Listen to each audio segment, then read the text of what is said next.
दोस्तों नमस्कार, आदाब, सत श्री अकाल। उर्मिलेश ऑफिशियल के इस कार्यक्रम में आपका बहुत बहुत स्वागत है। मैं हूं उर्मिलेश। दोस्तों, जो लोग समझ रहे हैं कि ये जो दल बदल हो रहे हैं, पार्टियों के एमएलए एमपी जो इधर उधर हो रहे हैं, ये कोई मामूली घटना है, क्योंकि पहले भी हुआ है। आयाराम गयाराम से लेकर और तमाम डेवलपमेंट आप सब जानते हैं, आपके आंखों के सामने हुआ है। लेकिन दोस्तों, पहले जो हुआ और आज जो हो रहा है उसमें जमीन आसमान का फर्क है। पहले जो हुआ वो भी गलत काम था, दल बदल कराना गलत था, इसीलिए कानून आया।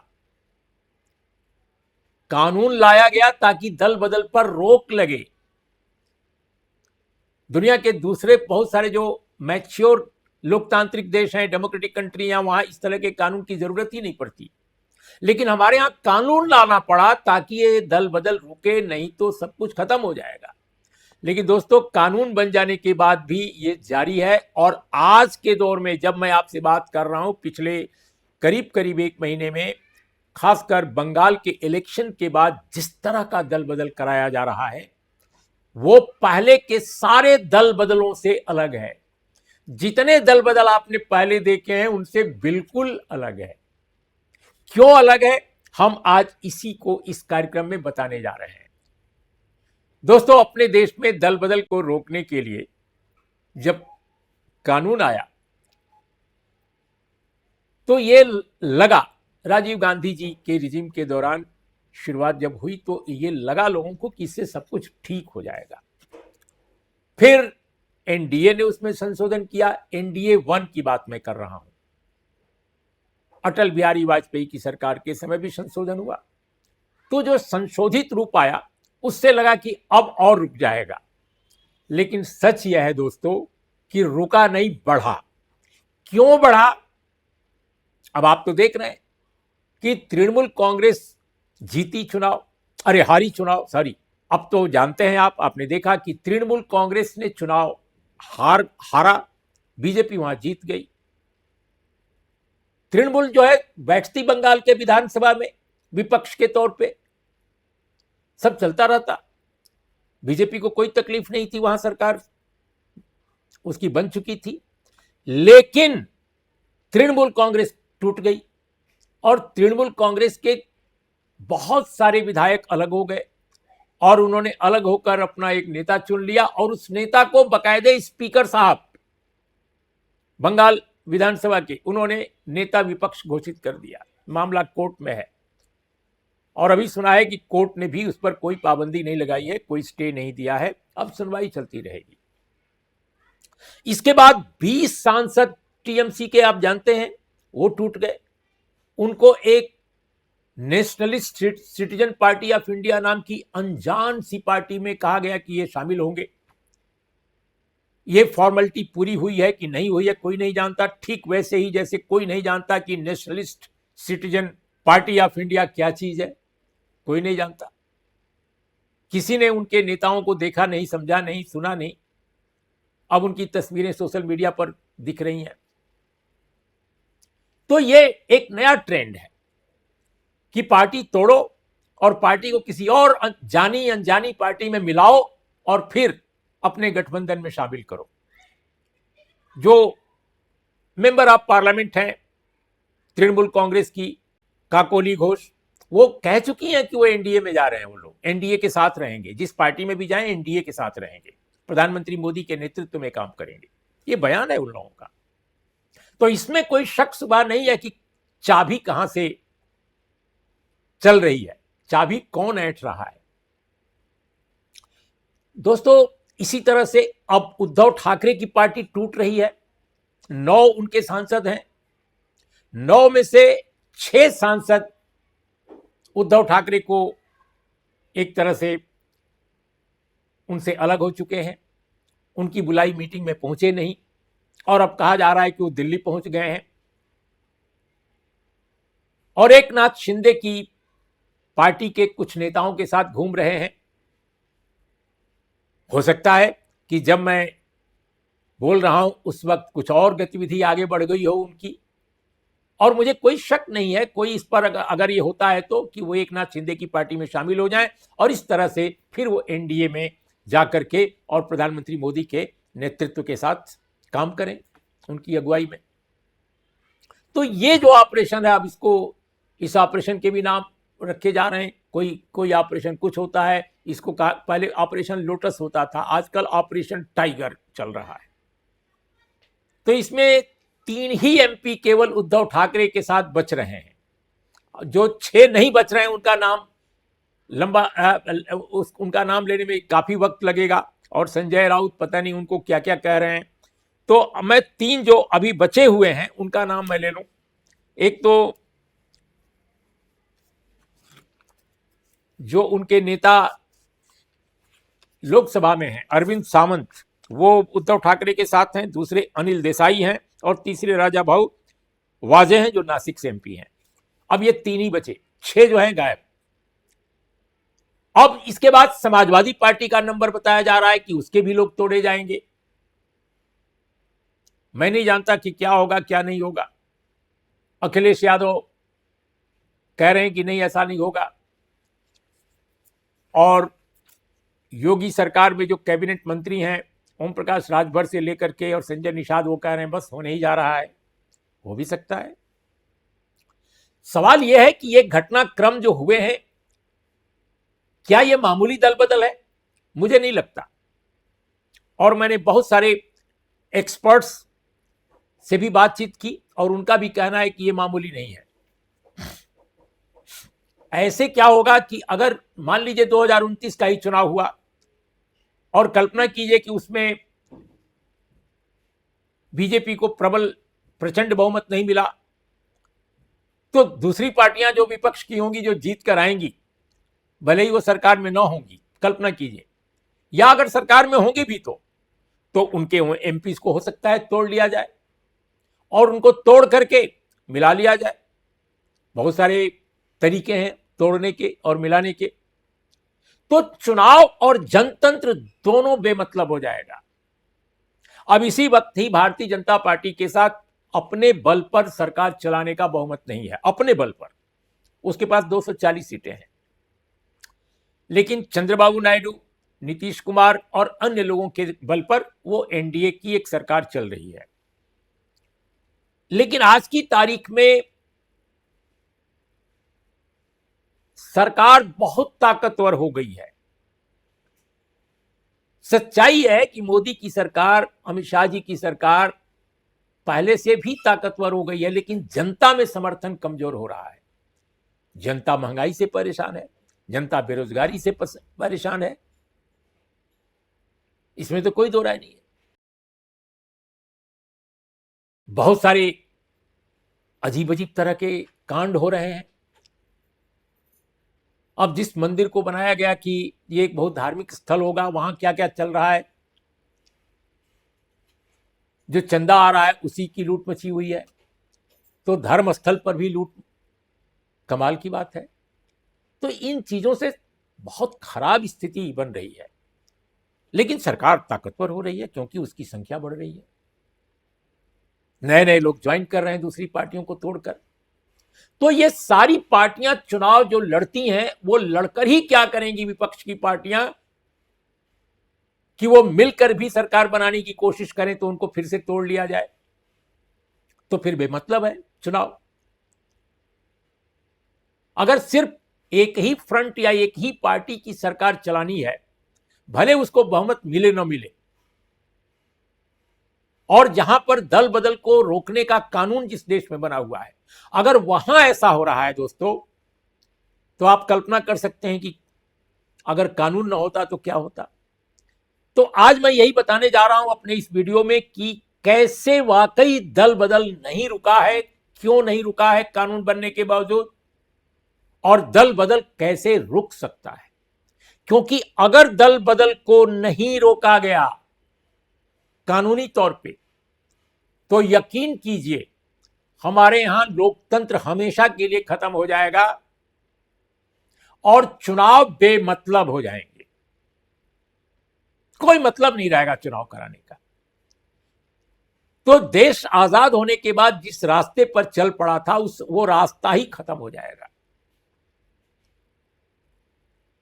दोस्तों, हमारे देश में जो दल बदल निरोधक कानून आया, उस कानून की सबसे बड़ी समस्या यह है कि उसमें जो दल बदल करने वाले लोग हैं वो एक तरह से खोज लेते हैं कोई ना कोई छेद कानून में, कि कोई छेद ऐसा खोज करके और वो एक पार्टी से दूसरी पार्टी में चले जाते हैं। कानून जो बना, जिसको 10th शेड्यूल कहते हैं, 10वीं अनुसूची में रखा गया है। तो 10th शेड्यूल में जो कानून है उसके मुताबिक इंडिविजुअल एमपी के दल बदल पर संभव नहीं है, लेकिन अगर ग्रुप में दल बदल करते हैं और किसी पार्टी में जाकर मर्ज करते हैं तो कोई समस्या नहीं है, बशर्ते कि 2/3 हो। यह दरअसल समझा गया है, यह है नहीं। अब मैं फिर आपको बता रहा हूं, जरा सा ध्यान से सुनिएगा। इतना आसान नहीं है कि आप दल बदल कर लीजिए, दूसरी पार्टी में मर्ज कर लीजिए। 2/3 आपके पास अगर संख्या है एमएलए एमपी की एक पार्टी के, जिस पार्टी को आप तोड़ रहे हैं उसमें अगर आप 2/3 मेजॉरिटी आपके पास है तो आपको कोई रोक नहीं सकता, आप दल बदल कर लेंगे। ऐसा समझा जाता है कि यह कानून है, जबकि यह कानून नहीं है। अब आप कहेंगे कैसी बात करते हो, पूरा देश तो कह रहा है कि यही कानून है। मैं फिर कह रहा हूं कि नहीं है। ये मेरे पास भारतीय संविधान की कॉपी रखी है और उसको एक बार नहीं कई बार पढ़ा है। 40 साल से मैं जर्नलिज्म कर रहा हूं और 40 साल में मैंने जीवन में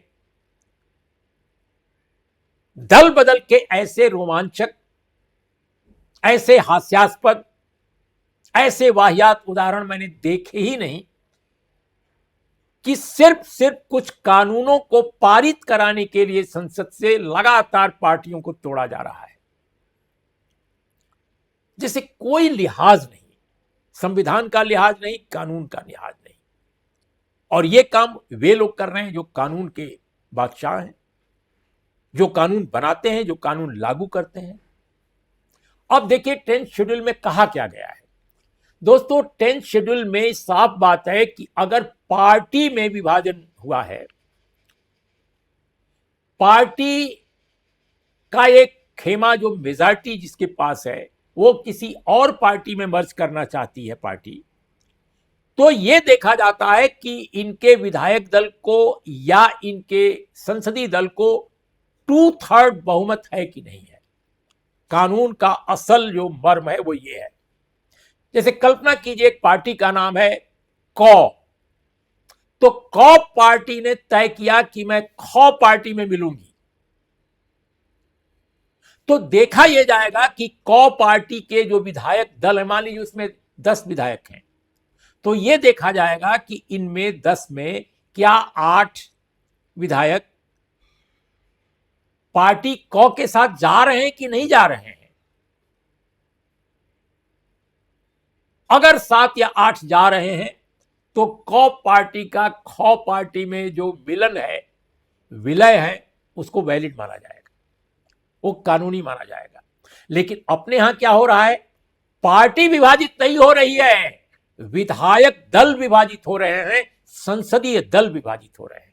और यह मानकर चला जा रहा है कि संसदीय दल जो है उसमें 2/3 मेजॉरिटी अगर किसी को मिल जाती है, विधायक दल में किसी को 2/3 मेजॉरिटी मिल जाती है, भले पार्टी उनके साथ नहीं है, पार्टी स्ट्रक्चर बिल्कुल नहीं है, जिला अध्यक्ष नहीं है, स्टेट कमेटी नहीं है, केंद्रीय नेतृत्व नहीं है, रीजनल कमेटी नहीं है, पार्टी अध्यक्ष नहीं है, पार्टी जनरल सेक्रेटरी नहीं है, पार्टी कोषाध्यक्ष नहीं है, तो भी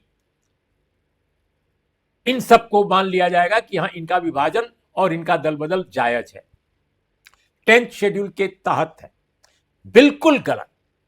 पार्टी का अगर सपोर्ट नहीं है, पार्टी में अगर विभाजन नहीं होता है और पार्टी में जो बहुमत है वो अगर जाता है, मर्ज करता है, तब यह स्टेज आती है कि विधायक दल में 2/3 है या नहीं है। ऐसा नहीं है कि पार्टी के विधायक दल ने कहा कि 2/3 हमारे पास है और हम जायज हो जाए, हम हो गए। हमारा दल बदल बिल्कुल जायज हो गया है। कोर्ट कचहरी से चूंकि हाल के दिनों में इस पर कोई बड़ा फैसला नहीं आया, जबकि सुभाष देसाई केस में आपको याद होगा बहुत मशहूर केस था, उसमें माननीय सुप्रीम कोर्ट ने क्लियर कर दिया था। लेकिन बाद के दिनों में इस पर अलग रुख अपनाया गया और उसके बाद ये एक बन गया लोगों के दिमाग में कि अगर विधायक दल में या संसदीय दल में 2/3 मेजॉरिटी है तो आप कुछ भी कर लें, आपको कोई रोक नहीं सकता। तो कहीं ना कहीं कानून बनाने में भी, कानून को ड्राफ्ट करने में भी कमजोरी है। शायद इसीलिए कानून के दरवाजे पर जाकर के मामला अटक जाता है। अगर बिल्कुल क्लियर कट कहा गया होता 10th शेड्यूल में, बिल्कुल क्लियर कट, जो अभी मैंने कहा थोड़ी देर पहले, तो शायद इसकी नौबत ना आती। तब इसका उपाय क्या है दोस्तों? अपने 40 वर्ष के पत्रकारिता के अनुभव के आधार पर मैं कह सकता हूं, और मैंने विधानसभाएं कवर की हैं, संसदीय जो प्रोसीडिंग्स है वो कवर की है, और एक नहीं कई 2-3 स्टेट्स की मैंने विधानसभाएं कवर की है। उसके आधार पर मैं कह सकता हूं, और अनेक दल बदल को मैंने देखा है, कि आज भारत को जरूरत है एक कड़े कानून की, दल बदल को रोकने का, और वो सीधे उसमें होना चाहिए, कोई 2/3 नहीं, कोई आधा नहीं, कोई 2/3 नहीं, कोई 3/4 नहीं। अगर किसी भी सांसद, किसी भी विधायक को किसी दूसरी पार्टी में जाना है तो 10th शेड्यूल में बाकायदे परिवर्तन किया जाए और कानून सिंपल बना दिया जाए कि जो सांसद, जो विधायक किसी दूसरी पार्टी में जाएगा उसको अपने पार्लियामेंट के या विधानसभा के पद से रिजाइन करना पड़ेगा। यानी जैसे ही आप किसी दूसरी पार्टी में गए, आपकी संसद की सदस्यता जाती रहेगी, आपकी विधानसभा की सदस्यता जाती रहेगी। आप फिर से चुनाव लड़िए और उस पार्टी में आप जाइए, बेशक रिजाइन करके आप उस पार्टी के मेंबर बन सकते हैं, चुनाव लड़ लीजिएगा उसके बाद। लेकिन यह संभव नहीं है कि आप तृणमूल कांग्रेस, संभव नहीं है, अभी संभव है, यह संभव नहीं होना चाहिए कि आप तृणमूल कांग्रेस के एमपी हैं और अचानक आप nationalist citizens party of India के मेंबर बन जाते हैं।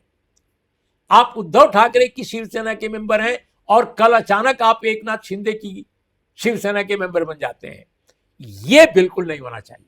तो अगर देश को बचाना है, अगर देश में डेमोक्रेसी को बचाना है, और अगर देश में होने वाले चुनाव को बचाना है, तो एकमात्र सलूशन दोस्तों यही है, this is my personal view, और यह मैं बहुत सोच समझ कर कह रहा हूं कि कानूनी तौर पे यह तय कर दिया जाए, क्योंकि 10th शेड्यूल में जो कुछ कहा गया है उसका अनुपालन ठीक से नहीं हो रहा है और उसमें कंफ्यूजन भी है, और मुझे लगता है कि यह कंफ्यूजन जानबूझकर रखा गया है ताकि कोर्ट से कुछ भी इंटरप्रिटेशन आ सके। तो मेरा यह मानना है, इंटरप्रिटेशन का मौका मत दीजिए कोर्ट को, हालांकि उसका काम इंटरप्रिटेशन ही है। आप डायरेक्ट, कानून कौन बनाता है? कानून पार्लियामेंट बनाती है, कानून विधानसभाएं बनाती है। तो आप कानून बनाइए संसद में कि देश भर में दल बदल 2/3 मेजॉरिटी से कोई भी पार्टी का जो सांसद है किसी और पार्टी में जाकर टिके नहीं रह सकता, उसको अपना पद खोना पड़ेगा, उसको अपनी सांसदी खोनी पड़ेगी, उसको अपना विधायक पद खोना पड़ेगा, उसको फिर से चुनाव लड़ना पड़ेगा।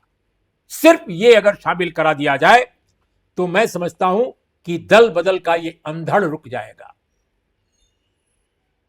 लोग डरेंगे जरूर सरकार से कि कहीं ईडी न भेज दे, सीबीआई न भेज दे, कहीं जेल न भेज दे, लेकिन दल बदल वो नहीं कर पाएंगे। वो उसी पार्टी में रहेंगे जिसमें अभी हैं। सांसद और विधायक का पद कोई छोड़ना नहीं चाहता। आजकल, आज के दौर में तो वो बिल्कुल नहीं छोड़ना चाहता। तो इसलिए दोस्तों, अगर जनतंत्र को बचाना है, चुनाव के रिलेवेंस को कायम रखना है, तो 10th शेड्यूल बिल्कुल संक्षिप्त हो, बिल्कुल साफ साफ हो, और सब बाकी जो उसके प्रावधान है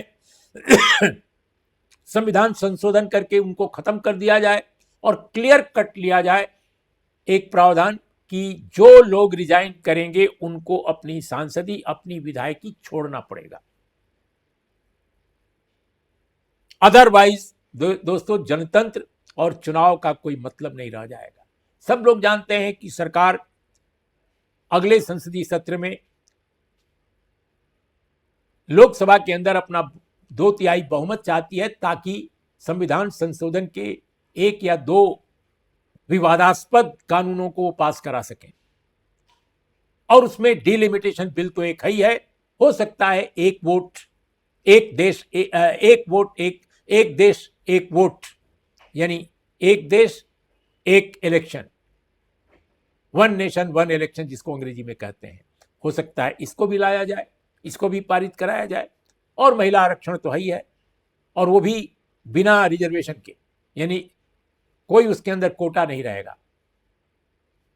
तो दोस्तों आज मैं यही आपके सामने रखना चाहता हूं, फिर से शिद्दत के साथ ये कहना चाहता हूं कि मुल्क को और उसके जनतंत्र को और उसके इलेक्शंस को अगर रिलेवेंट रखना है तो ये कानून जरूर पास कराना चाहिए सबको मिलकर।